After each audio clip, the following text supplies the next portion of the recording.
What's up, everyone? It's the OOTP GM. I want to welcome you to the 16th episode of my Detroit Tigers GM Let's Play here on Out of the Park Baseball 18. So we're here at the International Free Agent Signing Period. As you can see, our current record is 37-44. We are 12 games back, and we are in last place in the division, although we're not really that far behind everybody else that's chasing the Minnesota Twins right now. But again, to be expected, I wasn't really looking for the team to compete quite yet because we're still waiting for some of our draft picks and other guys to come up through the system. But before we get into the International Free Agent Signing Period, I did want to show you guys a move that we are going to make. I finally found a trade that I'm going to make for Jordan Zimmerman. He's in the last year of his deal, but the way I look at it is, why not get something for him if we can, rather than just letting him walk away for nothing?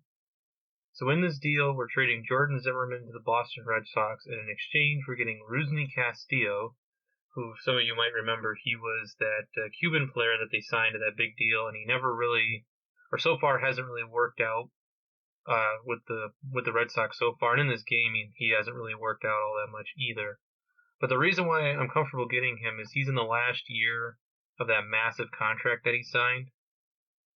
And so we won't have to worry about that after the year. If he decides that he wants to stay with us, if we want to keep him, great. But we don't have to worry about that until after the season. But I like him because he's a good defender. He plays all three outfield positions. Decent base running and stealing abilities. And he's decent contact hitter. Not great, but, good enough for a guy to be a backup in the outfield. So that's why I was comfortable grabbing Castillo.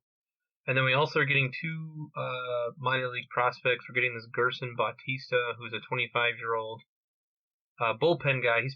He doesn't have a whole lot of potential and stuff, but he looks like he's pretty much ready to come up in terms of his ratings. They've all been maxed out, so we'll probably move him up pretty quickly.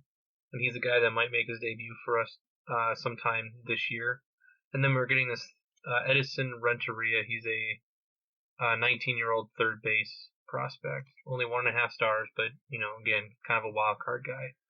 And then Boston's also paying 25% of Castillo's remaining salary, so we're not even taking on a ton of money by making this trade. I did want to point out that there were a couple of other teams that had offered up players. The most interesting one was the Rockies. The Rockies had offered up DJ LeMahieu in a deal. And the reason I decided not to make the LeMahieu deal is because of this. $21 million and then $24 million. He's under contract for 4.5 more years. And he's only a 2.5-star player and doesn't really play that good of third base anyways. And we're trying to get rid of Zimmerman and not add a whole lot more money onto our payroll. So that's why I chose not to make the trade for LeMahieu. If he didn't have that big contract, I might have considered making a deal for him, but ultimately we'll not make that trade. We're going to make this trade with Zimmerman. We're going to complete that deal, and then what we're going to do is we're going to head in here and we are going to make a couple of quick moves. The first thing that we're going to do is we're going to call Beau Burrows back up to the majors. He's been doing really well in the minors, and so we're going to call him back up. And then in terms of our lineup, we're going to send this Leon Landry. Whoops. There we go. We're going to send Leon Landry down to the minors. He just really hasn't worked out all that well as a backup this year. So we're going to send him back down to AAA. And then we are going to move Castillo over to the majors. And then we're going to go ahead. We're going to ask for the lineup. And then we're going to do the same thing here as well. And so Burrows, as you can see, had a 6.95 ERA at the beginning of the year. But he pitched really well in the minors. And the other thing I wanted to take note of, too, is this Tyson Miller has been just absolutely been tearing it up in the minors this year. He's got a 1.94 ERA at AA, and he's got a 1.03 ERA in AAA. So he's, I think, just about ready to make his debut. And Norris is a guy that I'm going to have to make a hard decision on when it comes to him in the trade deadline, because he is not lived up to his potential. He's really struggled the last couple of years, and I'm not sure if I want to keep committing money to him. I know he's only 27. It's a really hard decision to make, but we're going to have to make a hard decision with him at the trade deadline, potentially see what teams are willing to offer for him, because I think Miller's ready to come up now, and then of course we've got Faedo coming up through the system as well. And another quick note, we lost Jacob Barnes, one of our relief pitchers. We signed this offseason to a massive injury, so we had to call a guy up to replace him. But with all that out of the way, we'll go ahead and move into the international amateur screen. And it is a very lean group of players again this year. Not really a whole lot of guys that are worth our time. The only guy here, this one, Cepeda, is interesting because while he's not a great defender right now, he does potentially rate out to be a decent defender at third base. And I like his contact and gap potential stats. I'm not a huge fan of his avoid Ks or his I stat, but I figure if we can get him, he's asking for 1.5. I'm willing to offer him $2 million. And if he accepts it, great. If he doesn't, then it's not a big deal. Otherwise, we're not going to sign anybody again this year, because I'm not going to give 1.5-star guys or 1-star players, the money that they're looking for. So if he signs, great. If he doesn't, we're not going to lose any sleep over it. So, but we're going to go ahead, and I did want to show you also all the guys that we had made offers to did sign all of our draft picks. So we got all of our draft picks signed as well. And what I will do at this point is I'm going to move forward to the announcement of the All-Star teams. And then once we've done that, I'll skip ahead to the trade deadline, and we'll see what and if any moves that we're going to make. All right, so I will see you guys at the announcement of the All-Star teams. All right, guys, so we're here for the announcement of the All-Star rosters, and the only All-Star for our team this year is Cody Eaves. He's had a really good season so far. Pretty much his breakout campaign thus far this year at the break. 283 batting average, 26 home runs, 72 RBIs. His slash line is also really good. So Eaves is our only All-Star participant this year. And considering how the team is done, I guess I shouldn't be surprised by that. But still would have been nice to see us get more than one. But Eaves definitely deserves it with the way that he's been playing. So, all right, we're going to go ahead and we will skip ahead now to the trade deadline. And we'll see if we're going to make any moves with the team and kind of see what's going on from there. So I will see you guys at the trade deadline. All right, guys, so we are back here, and I apologize. I have to re-record this section, this trade deadline section, because my original recording for the trade deadline section got corrupted somehow. I don't know what happened, but I have to come back and re-record it. It's a little disappointing because I made a massive trade, and I had this whole long explanation for it, but now I kind of have to do it here on my own. We made a potential franchise-altering trade. We traded for Bryce Harper.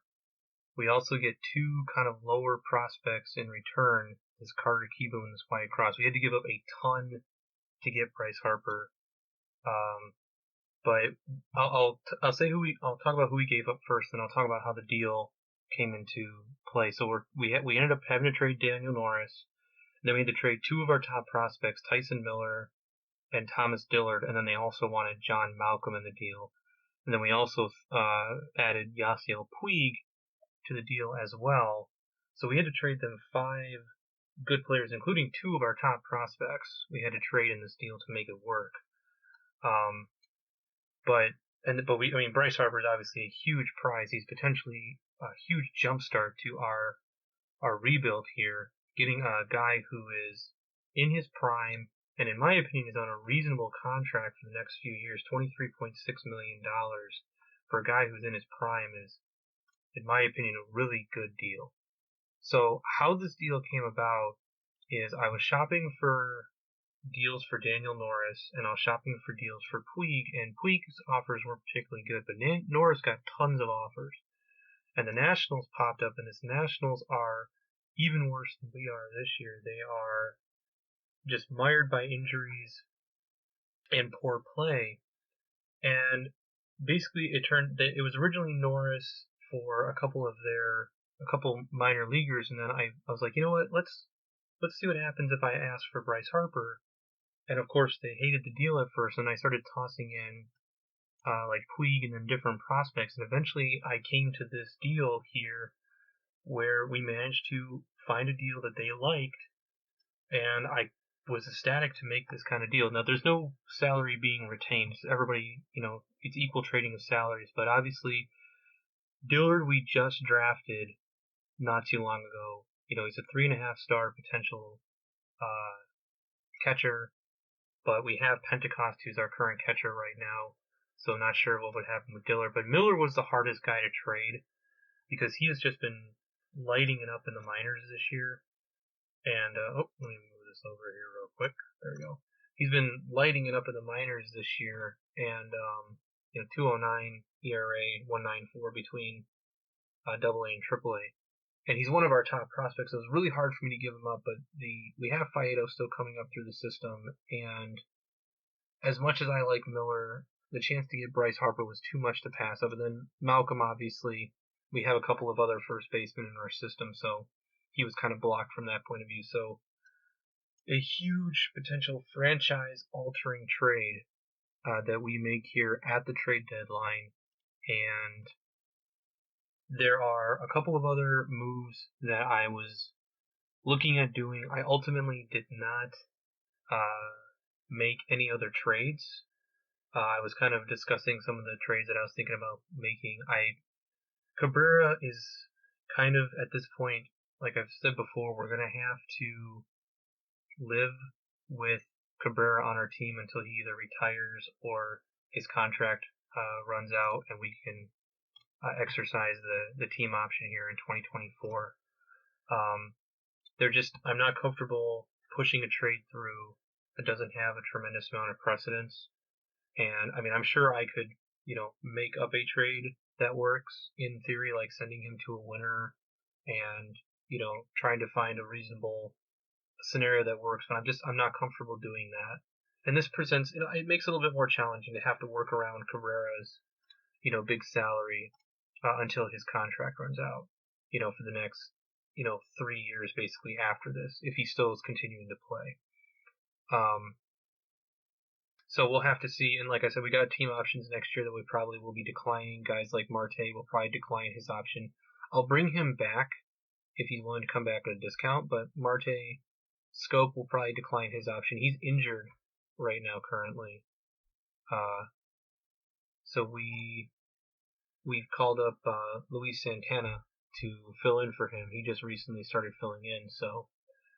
But this is so this is what is going to happen for us at the trade deadline. We called up Bo Burrows recently to fill Zimmerman's spot, and then we called Slegers back up. Faedo's not quite ready for the majors. I'm assuming he might be a September call-up, but he's not quite ready for the majors. But that's the moves that we've been making here at the trade deadline. So a potential franchise-altering trade here, getting Bryce Harper on the team. We'll see how much that helps us here for the rest of this season, but it potentially is a massive kickstart for our rebuild moving forward. So I'm going to end the episode here, and I want to thank you guys for watching, and feel free to like and subscribe. Comments and feedback are welcome, and I will see you guys for the next episode, which will be the 2020 off season.